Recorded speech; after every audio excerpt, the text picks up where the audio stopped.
then it follows that social structures and inherited social patterns do not entirely determine the range of our responses. Rather, we possess a modicum of freedom to choose our responses to circumstances over which we may otherwise have little or no control. To summarize then, there are structures, for example, unjust economic systems. There are chance events that trigger long-simmering resentment against oppressive and discriminatory structures. A bread riot, for example, that explodes and spreads and leads to revolution because it is tapping into long-simmering resentments against unjust structures. And then there are the choices of individuals and their leaders who seize the openings provided by chance events to trigger violence or to organize campaigns of nonviolent protest. So we have structural conditions, chance events that may trigger violence, and the choices of individual leaders over movements and organizations. So the topic of causation is indeed a very complicated puzzle when we ask what caused that act of violence. You may be reassured that I will not try to answer these questions for the ages in the next 40 minutes.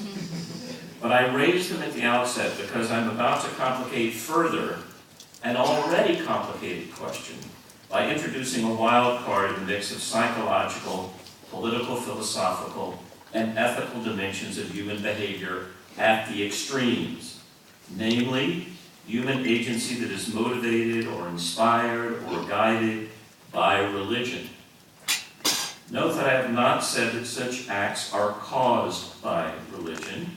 Rather, I will suggest that in many settings around the world, extreme human behavior, such as terrorist violence or self-sacrificing peace building, is motivated or inspired by a religiously informed way of reading or interpreting the world, its structures, actors, institutions, and the like. In addition to providing individuals or groups with finely formed sensibilities and interpretive lenses, 25-cent word, hermeneutics, way of interpreting the world, religions provide abundant resources, both symbolic resources and material resources that guide and shape action at the extremes. The symbolic resources include powerful myths of origins and ends. These powerful stories of where we came from and where we're headed as a people. They also include religious doctrines and precepts, religious ethical codes and norms, and communal rituals and practices which collectively and over time inculcate a certain sensibility in the adherent, an orientation to the world, including a distinctive conceptualization of time, for example, sacred and mundane time, a particular idea about space, including sacred and secular or profane space. These concepts are fundamentally different from those held by non-religious actors. The material resources offered by religion include physical structures, parish churches, mosques, synagogues, temples, seminaries, faith-based universities, institutions such as a media empire or a local or national school system, the homes of adherents, which may become safe havens or centers of underground networks, and last but not least among religious resources, cold, hard cash. Financial resources, whether from congregations contributing their might, wealthy believers dedicated to a specific cause, oil sheikhs, for example, whether from Texas or the Persian Gulf, or ill-gotten proceeds from gun smuggling or the drug trade, for example. So religion provides symbolic resources that are powerful, but also material resources, mounting movements, organizations that behave at the extremes. All religious actors have access to these symbolic and material resources that are, if not entirely unique to religion, distinct from those typically available to non-religious or purely secular communities, organizations, and movements. But we are particularly interested in how these religiously derived interpretive lenses and resources tend an individual toward a certain orientation to the world and a certain proclivity for radical or militant action, violent or otherwise, and how some religious leaders deploy these symbolic and material resources to shape and support militant religious movements, organizations, and the like. Let me make a quick parenthetical statement about how I use the language here. I've learned that you just have to set forth the definition for a term and use it consistently because people won't agree. I use the term militant to refer to any kind of behavior that puts the actor at risk. It's a Kennedy term for radical behavior, from the suicide bomber or other extremist perpetrator of deadly violence to the non-violent activist who does not seek to annihilate the enemy, but also is in a way militant in his or her self-sacrifice and discipline to a cause. So Gandhi famously said that he was a soldier for peace, a spiritual militant, willing to endure physical punishment and even death. Such religious actors are no less militant than the religious actor who is an extremist who seeks to do violence. So I use the term militant in what follows as a Kennedy term. Gandhi is a militant, so is bin Laden a militant. They choose different paths to pursue their cause. One privileges violence, one does not. This is a spectrum, it's not an absolute case or a box we put people in, but an orientation to behavior. So I use the term militant inclusively here. So we have to ask now, what's special or distinctive about religious behavior? That in itself is an interesting conversation. I'm going to suggest the following. The transcendent or numinous character of the sacred or the holy or the exalted. The transcendent, I'll come back to that word numinous in a minute. There will be a quiz afterwards. The transcendent character of the sacred, of the holy, of God or the Godhead, whatever term you want to use in at this moment, is a distinctive feature of religion, which is put to particular use by religious militants. This feature of religiously inspired agency, I argue, also makes religious acts at the extremes different than many secular acts of violence or nonviolence, not in every respect, but in important respects of timing and objective and self-understanding. What is that violence for? What is it about? Using inadequate and context-specific words like transcendent, sacred, and holy reminds me to beg your forbearance. I'm not going to try to define religion in these formal remarks. We'd be here all day. But I will be happy to discuss more about what I mean by the definition of religion, what constitutes a religion. In an Asian context, that's particularly important, of course, because we don't want to impose the so-called Abrahamic or monotheistic faiths globally, although in some respects what I'm speaking of is more natural, if you will, to Islam and Christianity and Judaism. But there's more to be said about that, because Asian religious communities or faith-inspired communities often exhibit characteristics and dynamics, especially around religious violence and religious peace building, that are indeed comparable to Western religions.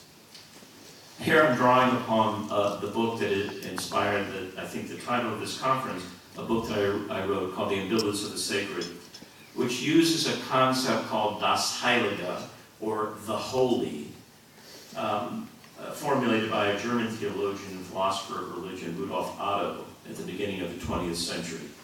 He argued that the holy, or if you will, the sacred, is a category of interpretation and valuation peculiar to the sphere of religion.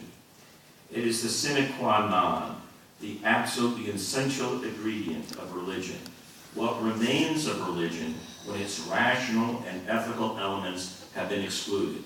So what's distinctive is this notion of the holy or the sacred or the transcendent, the exalted, not the mundane.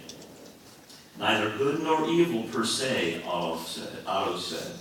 The sacred, we don't begin by saying the sacred is the good or the sacred is the evil. Really, the sacred manifests itself merely as an ultimate reality, the source of all being, if you will, in the universe. Within its realm, power is undifferentiated. It's experienced as awesome. It's neither creative or destructive in itself, but can have both of those consequences. The power of the sacred is both creative and destructive, capable both of generating and extinguishing life. According to Otto, the sacred projects a numinous quality from the Latin word numen, meaning dynamic, spirit-filled, transhuman energy or force that inspires a simultaneous dread and fascination of its subject. An utterly mysterious yet seductively intimate presence. The sacred evokes awe and compels the human spirit, drawing it beyond the ordinary range of imagination and desire. Otto wrote, quote, "The feeling of the sacred, the holy, may at times come sweeping like a gentle tide, pervading the mind with a tranquil mood of gentle worship. It may pass over into a more set and lasting attitude of the soul, continuing, as it were, thrillingly vibrant and resonant, until at last it dies away and the soul resumes its profane, non-religious mood of everyday experience. It may burst in sudden eruption up from the depths of the soul, with spasms or convulsions, or lead to the strangest excitements, to intoxicated frenzy or transport, and to ecstasy. It has wild and demonic forms, and can sink to an almost grisly horror and shuddering. It has its crude barbaric antecedents and early manifestations, and again it may be developed into something beautiful and pure and glorious. It may become the hushed, trembling, and speechless humility of the creature in the presence of whom or what, in the presence of that which is a mystery, expressible and above all creatures. That's a close quote from Rudolf Otto. This quality of the sacred, the numinous quality of the sacred, he declared, is the deepest and most fundamental element in strong and sincerely felt human emotion. He did comparative studies of religion, did Otto, in the early 20th century, comparing both ancient and more modern cultures and societies in how they describe the experience of the exalted, the holy, the sacred. And the shorthand term that he used was the Latin mysterium tremendum et fascinans. This is an experience of mysterium, something utterly mysterious. Wholly other, it's not me. Tremendum, it is tremendous in English, or soul-shaking. One cowers in front of its awe and majesty, and yet fascinans, it's intriguing, and there's some element of recognition. So a complicated sense of the experience of a reality that is not me, all-powerful, induces dread and trembling, but also fascination. This was his summary of comparative study of religious experience. These two qualities, the daunting and the fascinating, combine in a strange harmony, he wrote, and the resultant dual character of the numinous consciousness to which the entire religious development bears witness is at once the strangest and most noteworthy phenomenon in the whole history of religion. So that is our little journey with Rudolf Otto into kind of the character of the experience, as he understood it, of what is distinctive about religion as a form of human organization and behavior.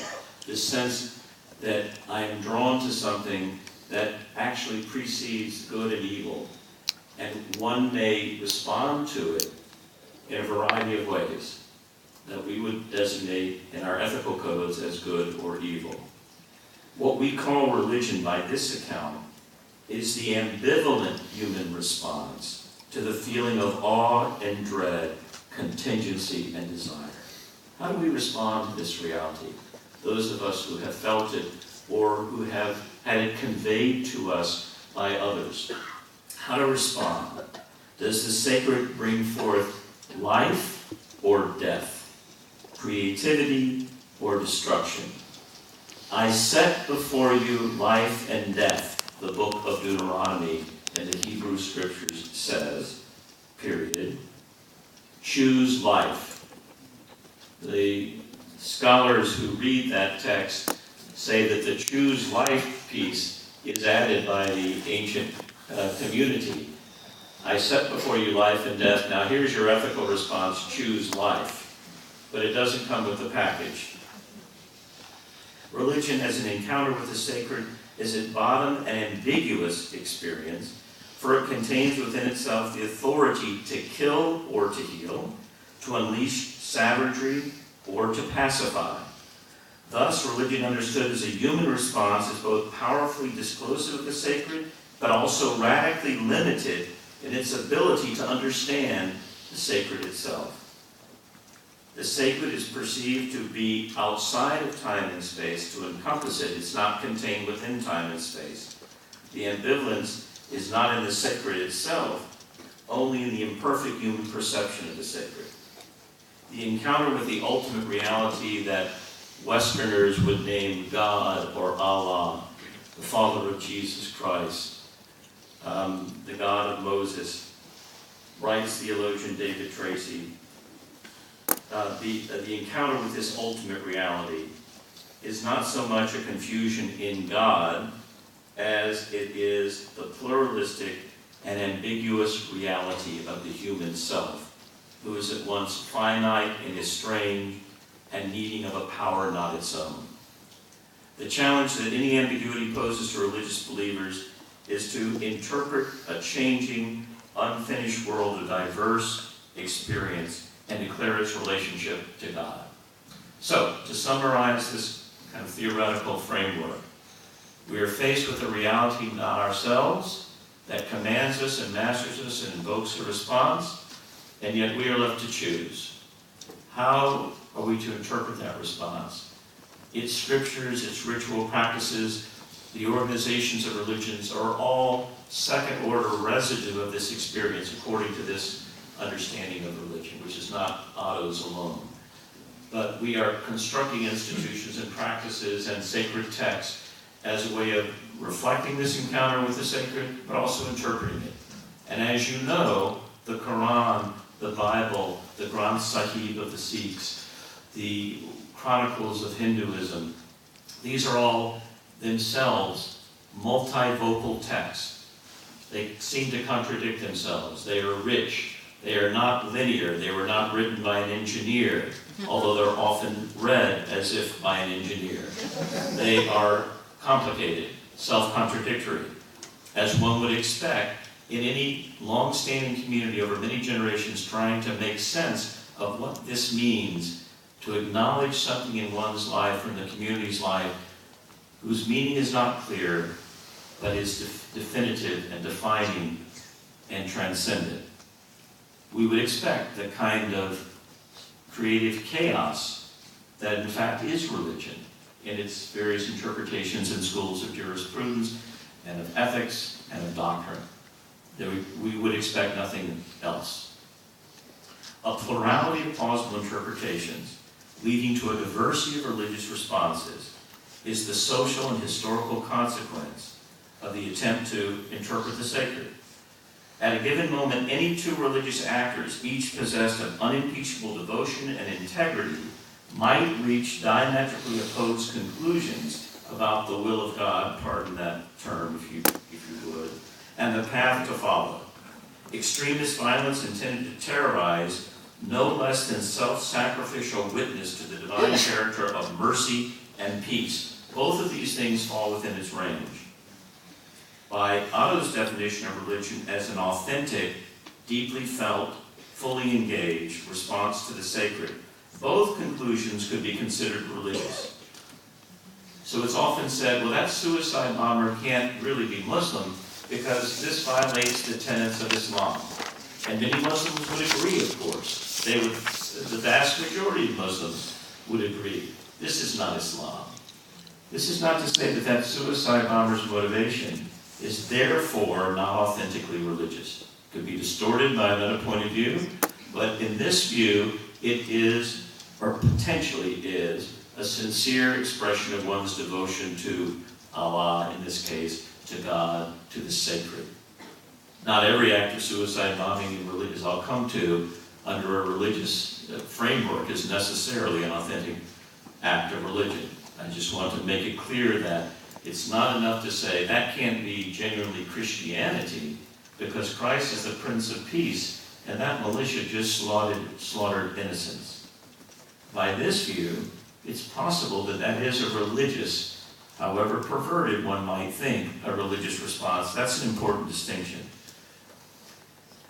In short, it's important to recognize that an act judged to be immoral by a particular interpretive community, because it transgresses norms established by that community, may be a genuinely religious act. In other words, religion is always an interpretive act. Despite Moses coming down from Mount Sinai with the tablets, this is a myth of origin, but the projection there, which religion does very well at, is to project itself as being completely unambiguous. Look, here they are written in stone. What else do you want? There are 10 of them. Don't argue about them. And of course, that settled the debate for the Israelites. Once Moses did that, everything was crystal clear. No, it wasn't. Everything is an act of interpretation. It is a hermeneutical act beyond all others. One does not contemplate a mere masterwork of art or literature, a beautiful sunset, or the look in the lover's eye. Such elusive but ultimately mundane encounters are not as what's being read in this case. Rather, in the case of religion, one seeks to discern the will of the ineffable, the unwritable, the uninterpretable God. The sacred, despite the heady myth of Moses and Mount Sinai, is not an instruction manual or a schematic document that can be read as an engineer or an architect reads a blueprint. Those that we sometimes call fundamentalists do read the sacred text this way, or tend to, thereby draining them of their mystery, and ironically, robbing the religious tradition of its defining character as a life-giving, community-renewing argument about the meaning of the sacred that extends over generations. In short, those who would read religion as providing one simple answer or set of answers miss the point. The God beyond a God, which is a phrase by the Christian mystic Meister Eckhart. There is always the sacred, the holy, the exalted, the God beyond how we interpret the God. And this should be the check on all of our, on any kind of prideful claim that we have the right answer. A number of important insights and distinctions for the practical question of religious peace and religious violence flow from this line of argument that I've just laid out. There's some practical considerations. First, one cannot use one's own moral compass to determine who and who is not a religious actor. It is inaccurate to say that an extremist is not genuinely religious, as I've said, because he's chosen death over life, violence over healing. If one is engaging the sacred text and traditions, practicing what he or she thinks the community practices, invoking the community's God, following the discipline enjoined by a designated religious authority, who is to judge that they are not religious? They may be immoral, unethical, or sloppily, confusedly religious. It is true, but we must acknowledge that they are participating in this human activity called religion. And this awareness and proper naming is crucial if we are to apprehend religious actors, whether they be extremists, those who do violence, or those who sacrifice themselves for human rights, for peace, for justice, as they see it. That's the first. I've made that point. Second consequence, the importance of religious leadership is paramount in understanding the dynamics of religion. Whoever the authority figure, the interpreter, the religious leader may be, especially in the case of religious militants, is crucial. The flock is being asked by that leader or leaders to behave in extraordinary, extreme ways that depart from the more routinized behaviors of the mainstream believers. The one who is given or assumes the authority to interpret the sacred text or practices for the adherents controls a great deal, not least the innovations and injunctions that depart from what seems to be the time-hallowed mainstream practices and behaviors. So when bin Laden says, we're going to fly planes into the World Trade Center or bomb this location where innocent people may die, this is a departure of sorts. And there's a certain kind from the mainstream, and there's a certain kind of appeal that such a leader makes. The scriptures themselves, our tradition itself, warns us that there will be moments, apocalyptic moments, crucial, decisive moments, where such a departure is absolutely necessary and indeed faithful.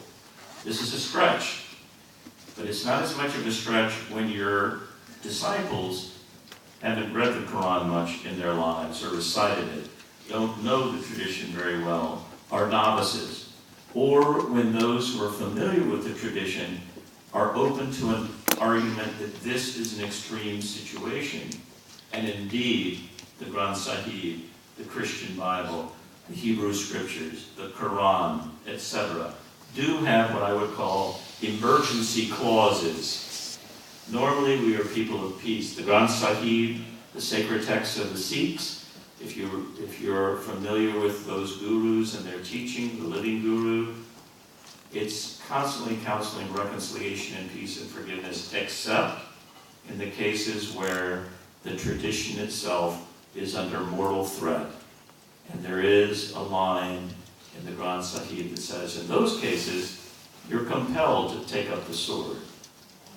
This is the emergency clause. Now, who determines what that case is? The religious leader. Or, how did a spiritual leader like the Buddhist patriarch Mahaghosananda persuade fellow Buddhists to risk life and limb on consecutive annual Dhammatrayas, peace walks, across war-torn Cambodia, in protest against Khmer Rouge violence and to ensure free and fair elections? It works both ways.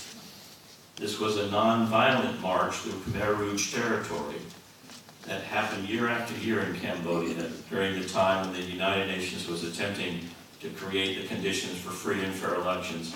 And this Buddhist patriarch risked his life and the lives of his followers to make this sacred march in order to ensure the elections. That was an act of militance, non-violent militance.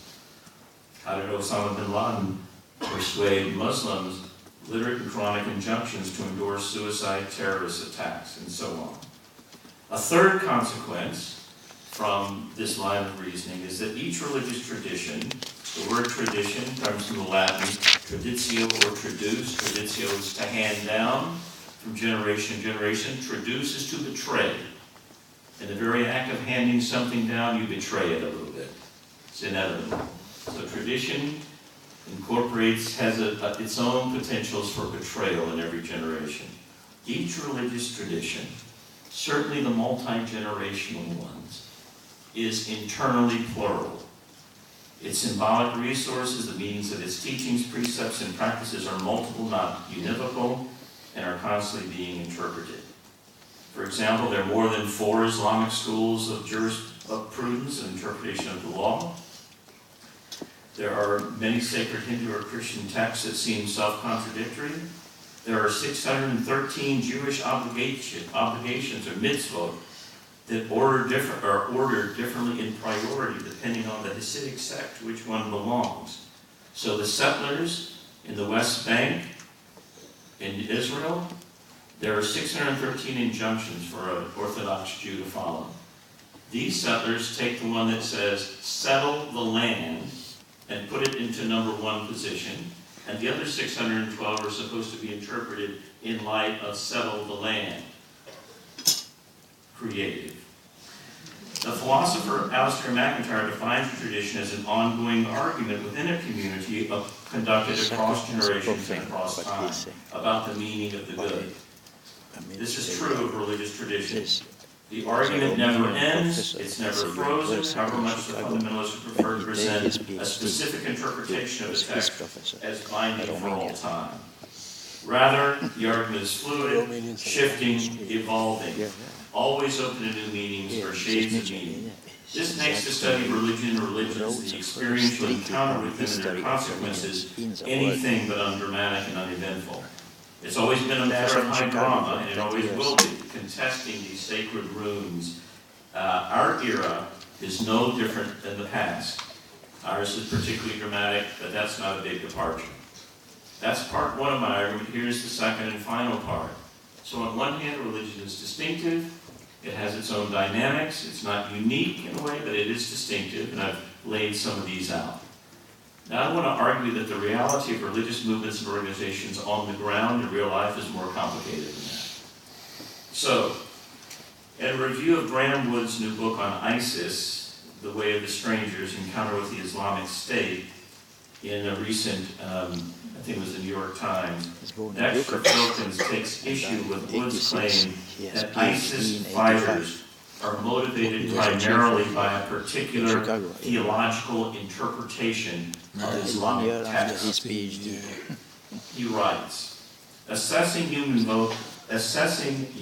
motives is always a tricky game, even when we are trying to decipher our own. While I don't deny that Islam provides the framework within which ISIS operates, describing the group as essentially a bunch of religious fanatics strikes me as simplistic.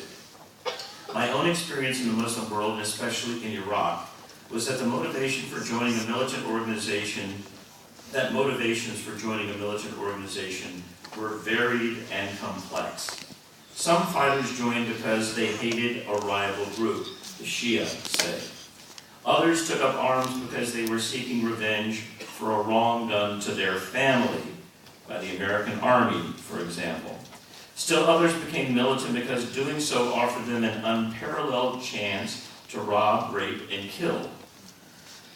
Al-Zarqawi, who founded al-Qaeda in Iraq, ISIS's precursor, was a thug, Filkins continues, and a gangster who used Islam to justify what he was doing anyway.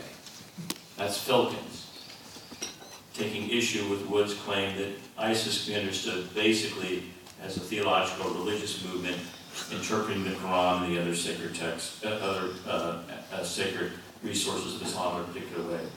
Both of them are correct, both Filkins and Wood, by my reading, though their positions seem contradictory. In fact, many religious movements at the extremes, whether nonviolent or violent, include members who are motivated by profound religious convictions, as far as we can determine not being able to look into their souls.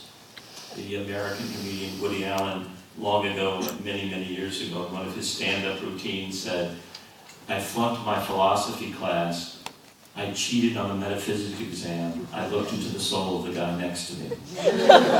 Well, we really can't do that. So really ascribing motivations, religious, non-religious, etc., is ultimately very difficult.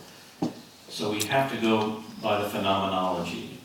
Are they worshiping with the community? Are they citing in some way the texts and the traditions? Do they seem at all even semi-literate in at least their leaders' interpretations of the tradition?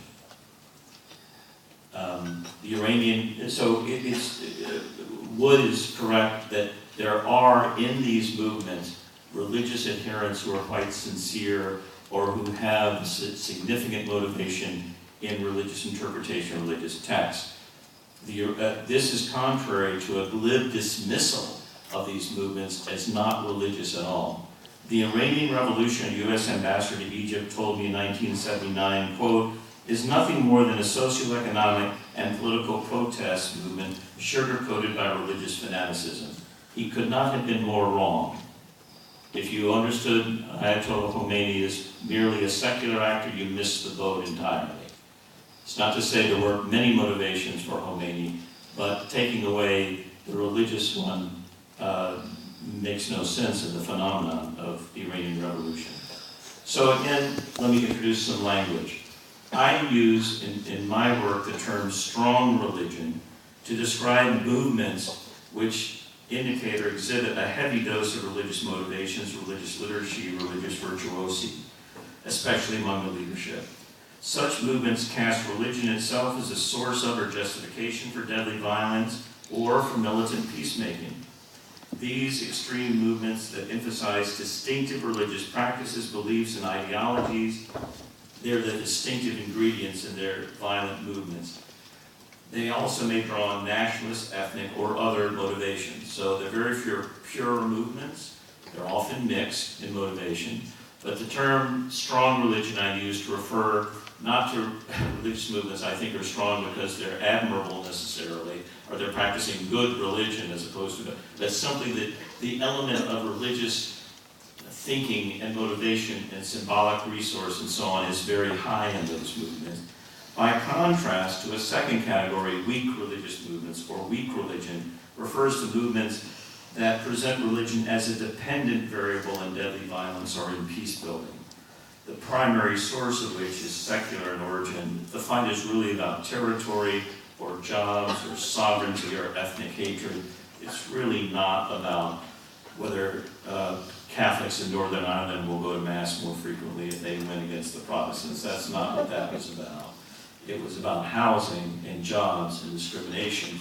And yet the Catholic imagery of Easter Sunday Rising and all the kind of drawing on Catholic symbolism in that conflict was important because it deepened the purchase of the people. Religion is an amplifier. Milosevic in Serbia was no great Serbian Orthodox leader, but Serbian Orthodoxy being so close to the state, so vulnerable to nationalist campaigns, was a useful tool for Milosevic. So there are weak religious movements, movements that have an element of religion. They're not fighting for religion or for religious priorities or prerogatives or some concept of the Islamic State, for example. They're fighting for territory, sovereignty, control, resources, etc. And the religious element is relatively weak, but that doesn't mean it's not powerful. That doesn't mean it doesn't double down, so to speak, on the category and the causes. There are also some who will call any kind of violent acts on the extremes as pathological, as reflecting psychosocial deviance, and that's a separate category altogether. I want to give a few examples and then conclude. So back to the strong religious metaphor. An example of a religious doctrine that informs strong religious movements is the notion of cosmic war, which Mark Juergensmeyer, University of California, Santa Barbara, is the person most associated with this example. The idea here that religious militants reveling in the midst of a martial past, believing themselves to be enacting God's will, and viewing the current military campaign as just a chapter in a glorious and protracted battle between good and evil. There is that kind of mythology. We're not in this for the current campaign alone or a series of campaigns. This is a cosmic war. It's going to go on many generations, and Islam will prevail because Islam is not merely a mundane reality, it's God ordained. That notion of a cosmic war, the true believer sees themselves engaged in a metaphysical struggle, the ultimate stakes of which dwarf mere territorial or political ambitions and justify endless self-renewing ultraviolet enactments of divine wrath. What makes religious violence particularly savage and relentless, this school says, is that its perpetrators have placed such religious images of divine struggle, cosmic war, in the service of worldly political battles. Religious narratives of martyrdom, sacrifice, and conquest inform this notion of a cosmic or religious war, which in turn provides the script that's played out in the tactical violence of Christian identity militias, Al-Qaeda, a variety of groups from various religious traditions. This is performative violence often, extremist acts which are primarily symbolic in nature as well as being tactical, but there are a high dosage of symbolic religious acts that make the point that this is a longer-term war against an evil other. Gestures toward an infinite horizon of meaning beyond the immediate, strategic, or political considerations of the present battle.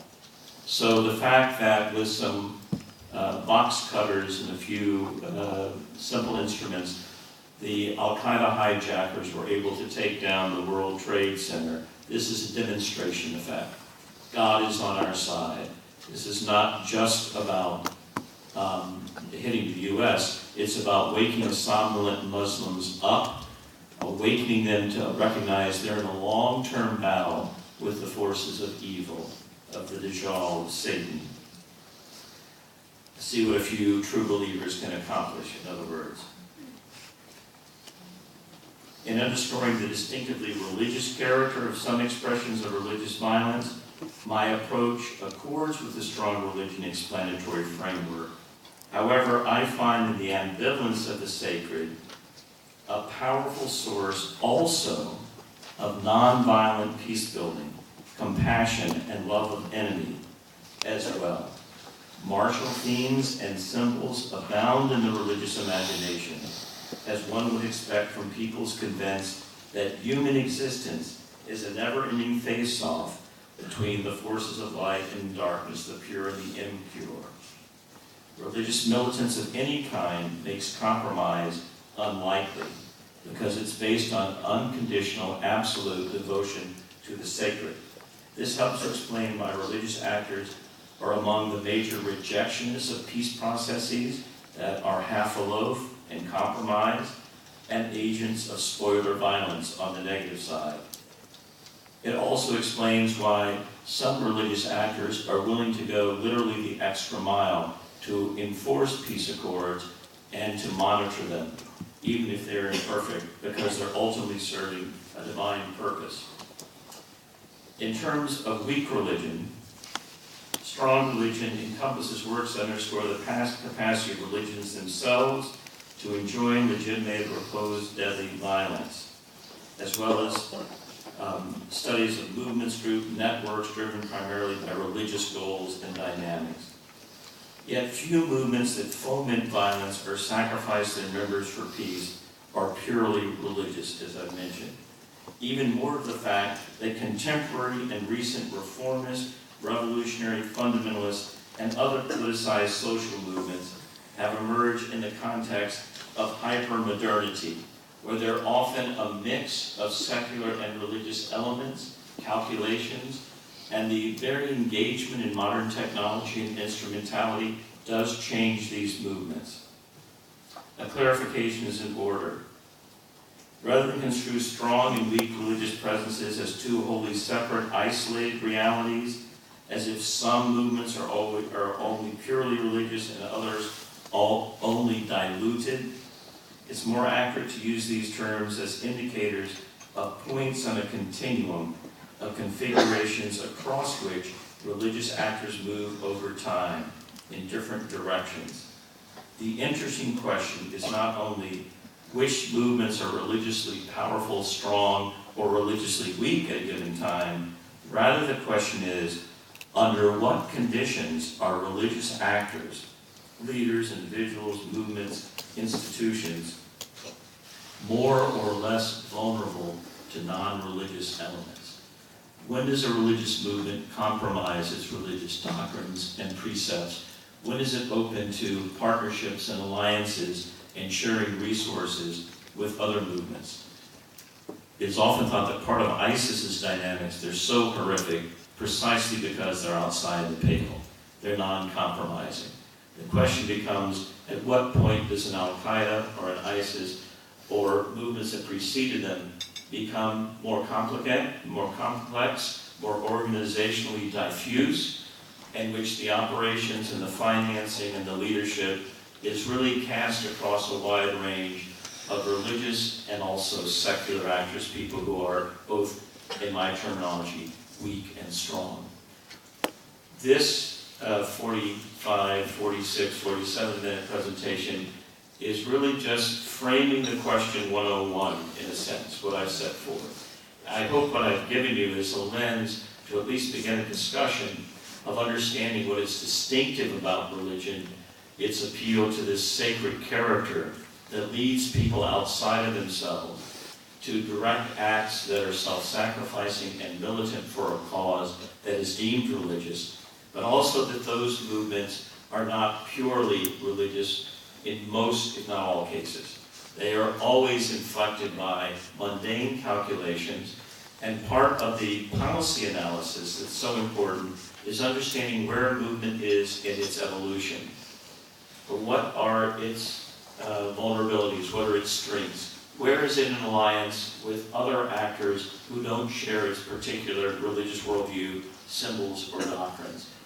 I think that basic analysis may seem straightforward, but it's often violated in practice by those who speak about religion and refuse to recognize the genuinely religious elements, even in terrorist violence, or suggest, on the other hand, that religion itself is nothing but that extreme violence, the will to dominate.